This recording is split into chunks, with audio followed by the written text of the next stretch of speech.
ನಮಸ್ಕಾರ. ನನ್ನ ಹೆಸರು Anshuman R Kashyap. Kannada Koota northern California MC ಪಾತ್ರದ ಸಲುವಾಗಿ ನಮ್ಮ ಕನ್ನಡ ಚಿತ್ರರಂಗದ ಓರ್ವ ಪ್ರಖ್ಯಾತ ನಟಿ ಕಲ್ಪನಾರವರ ಬಗ್ಗೆ ಮಾತನಾಡೋಕ್ಕೆ ಅವಕಾಶ ಸಿಕ್ಕಿರೋದು ನನಗೆ ಬಹಳ ಸಂತೋಷದ ವಿಷಯ. ಅಂದರೆ ಅಮೆರಿಕದಲ್ಲಿ ಇದ್ದುಕೊಂಡು ಪ್ರತಿದಿವಸವೂ ಕನ್ನಡದಲ್ಲಿ ಮಾತನಾಡೋದೇ ಅಂತ ಒಂದು ಖುಷಿಯಾದ ವಿಷಯ. ಅಂಥದ್ರಲ್ಲಿ ಓರ್ವ ಪ್ರತಿಭಾವಂತ ನಟಿಯ ಬಗ್ಗೆ ಮಾತನಾಡೋದು ಇನ್ನಷ್ಟು ಖುಷಿಯ ವಿಷಯ. 1963ರಲ್ಲಿ ಸಾಕು ಮಗಳು ಚಲನಚಿತ್ರದಲ್ಲಿ ಬೆಳ್ಳಿ ತೆರೆಗೆ ಬಂದಂತಹ ಕಲ್ಪನಾರವರು ತಾವು ನಟನೆ ಮಾಡ್ತಿದ್ದಂತಹ 15 ವರ್ಷಗಳಲ್ಲಿ ಸುಮಾರು 80 ಚಿತ್ರಗಳಲ್ಲಿ ನಟಿಸಿದ್ದಾರೆ. ಈ ಸಮಯದಲ್ಲಿ ಪುಟ್ಟಣ್ಣ ಕಣಗಲ್ರಂತಹ ಇತ್ಯಾದಿ ಮೇಧಾವಿ ನಿರ್ದೇಶಕರ ಚಿತ್ರಗಳಲ್ಲಿ ನಟಿಸಿ ರಾಜ್ಕುಮಾರ್, ವಿಷ್ಣುವರ್ಧನ್, ಶಂಕರ್ ನಾಗ್, ಅನಂತ್ ನಾಗ್ ಮುಂತಾದಂತಹ ದಿಗ್ಗಜರ ಎದುರು ನಟಿಸಿ ಶಕ್ತಿಯುತವಾದ ಪಾತ್ರಗಳು ಹಾಗೂ ಯಶಸ್ವಿ ಪಾತ್ರಗಳಲ್ಲಿ ಕಂಡುಬಂದರು. 1960-70ನೇ ಕಾಲದಲ್ಲಿ ಇಷ್ಟೊಂದು ನಟಿಸಿ ಹಾಗೂ ಕೀರ್ತಿಗೆ ಒಳಗಾದವರು ಅಂದರೆ ಅಂದಿನ ಕಾಲಕ್ಕೆ ಎಂತಹ ಸಾಧನೆ ಇರಬಹುದು ಯೋಚಿಸಿ ನೋಡಿ.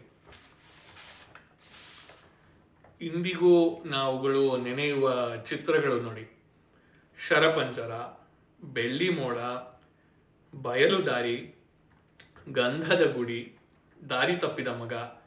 ಈ ಚಿತ್ರದ ಹೆಸರುಗಳು ಹೇಳಿಬಿಟ್ರೆ ಸಾಕು, ಅವರು ನಟಿಸಿದಂತಹ ಪಾತ್ರ ಕಣ್ಣು ಮುಂದೆ ಹಂಗೆ ಬಂದು ನಿಂತು ಬಿಡುತ್ತೆ.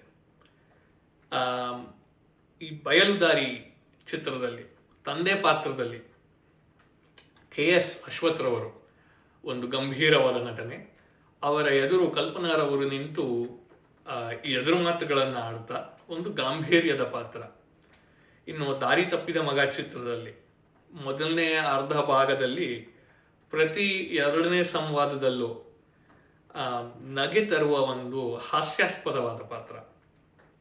ಇದೆಲ್ಲದರಲ್ಲೂ ಅವರದು ಒಂದು ವೈಶಿಷ್ಟ್ಯತೆ ಕಂಡು ಬರೋದು ಅಂದರೆ ಅವರ ಭಾವನೆಗಳು, ವೈವಿಧ್ಯಮಯವಾದ ಭಾವನೆಗಳು, ಅದನ್ನು ಅವರು ಕಣ್ಣಿನಲ್ಲೇ ಪ್ರದರ್ಶಿಸಿ ತೋರಿಸ್ತಾ ಇದ್ರು ನಮಗೆ.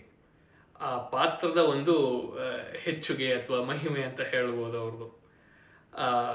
ಈ ಹಾಸ್ಯಾಸ್ಪದ ನಟನೆ ಒಂದು ಕಡೆ ಆದರೆ, ಹಾಸ್ಯಾಸ್ಪದ ನಟನೆಯಿಂದ ಶೋಕಕ್ಕೆ ಬದಲಾಗುವಂತಹ ತಟ್ಟಂತ ಒಂದೇ ತೆರೆಯಲ್ಲಿ ಬದಲಾಗುವ ಒಂದು ಕೌಶಲ್ಯ ಇತ್ತು ಅವರಲ್ಲಿ.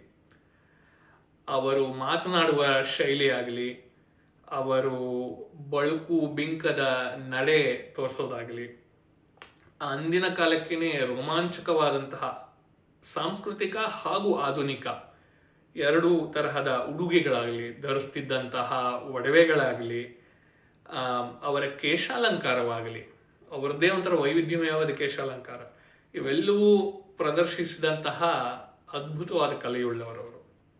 ಕನ್ನಡ ಚಿತ್ರರಂಗ ಒಂದೇ ಅಲ್ಲ, ತುಳು, ತಮಿಳು, ಮಲಯಾಳಂನಲ್ಲೂ ನಟಿಸಿದಂತಹ ಅನನ್ಯ ನಟಿಯವರು. ಇವರ ಪ್ರತಿಭೆಯ ಬಗ್ಗೆ ಎಷ್ಟು ಹೇಳಿದ್ರೂ ಸಾಲದು. ಸಾಮಾನ್ಯವಾಗಿ ಅವ್ರಿಗೆ ಸಿಕ್ಕಿರೋವಂಥದ್ದಲ್ಲ ಮಿನುಗುತಾರೆ ಅಂತ ಹೆಸರು. ಅಂದಹಾಗೆ ನಾನು ಹುಟ್ಟಿದ್ದೇನೆ 1990ರಲ್ಲಿ.